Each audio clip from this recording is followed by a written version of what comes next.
All right, we got to win. That's the important thing. I know it was against Detroit.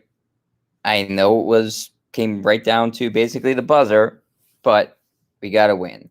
And you don't get style points in the NBA, so you just chalk it up as a W and you move on. Not the greatest mini series against Detroit, dropping one and almost dropping another, but the Celtics really needed to win tonight. So I'm taking a sigh of relief that they were able to hold on and put the finishing touches on this game that they obviously had no business losing. So credit to especially the two young studs of this team. You might even have to start taking off Young from it. They're just studs. Tatum and Brown were great this game. Tatum obviously with the game winning shot there. He had a career high 12 assists, 24 points, and 2 blocks, including both those blocks were at the end there.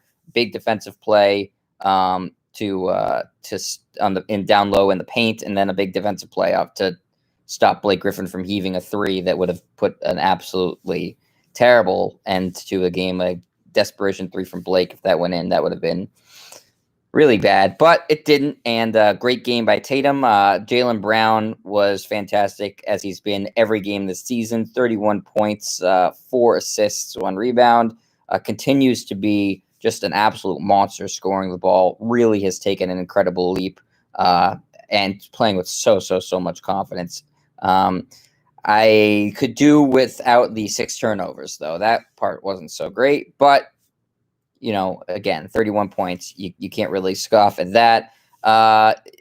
Ojale was a big lift for the Celtics tonight. He wasn't in my 3 up, 3 down, and he was a -3 on the night. That just shows you it's sort of a faulty statistic. He hit 3 massive 3-pointers with 3 of 6 from the 3-point line tonight with 11 points off the bench. The Celtics needed all of those points. They were all timely. So credit to Ojale, who's gotten inconsistent playing time for getting in when his number was called and making big shots because they really needed that. I've said all along with Ojale, if he can hit that corner three consistently, he's an NBA player. If he can't hit that corner three consistently, he's not an NBA player. So basically, you're seeing the difference between an Ojale that can play and stick around in the league when he has nights like this, or if he has nights where he can't get off the bench or where he's bricking threes, where he's not an NBA player. Hopefully we get more of this because the Celtics could really use some shooting off the bench. Every team could use shooting off the bench. If you want to look deeper into this as to why the Celtics are struggling with a team that's not particularly good, I think that does cause some concern. They do seem a little checked out at times. This game was not as bad as the last one. It didn't seem like they had a complete meltdown or lack of effort. The Celtics won the first 2 quarters. Or sorry, no, they didn't win the first 2 quarters. My mistake. They won the second quarter, and that was it. So kind of fortunate to come up with a win in a game like that. But it was all close in there. And the Celtics, unlike the last game against Detroit, didn't play a complete stinker of a half. So if that was the case, if they played the half like they did the other day against Detroit, they would have lost this game.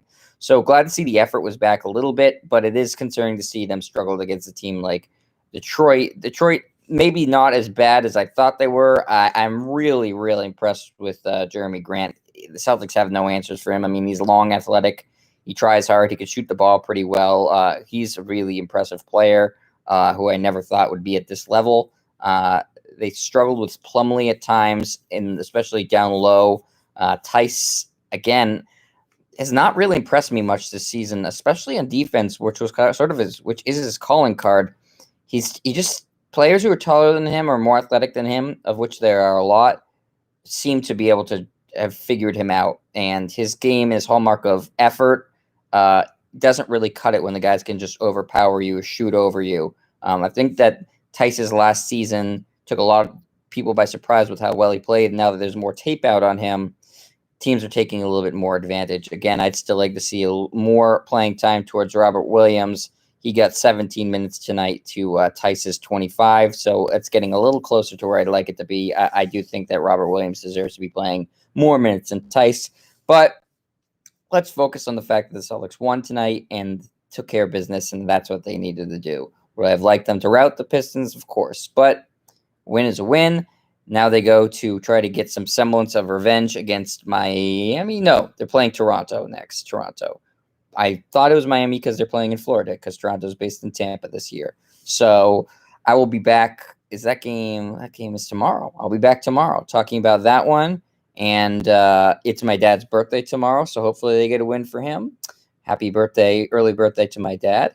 And happy birthday to anybody else's birthday who might be today or tomorrow. Just going to send that out there. You get a birthday wish too. Use it as your voicemail outgoing. Do people even use voicemail anymore? I don't know. But thank you to everybody watching. Remember to give it a thumbs up or like it, comment. I will comment back. And yeah, just relieved that they got a win today. Really needed it. Really, really couldn't drop 2 in a row to the Pistons. So we'll go out on a good note. Glad to get the win. Thanks for everybody watching. I will talk to you after the next game, which is tomorrow. See you then.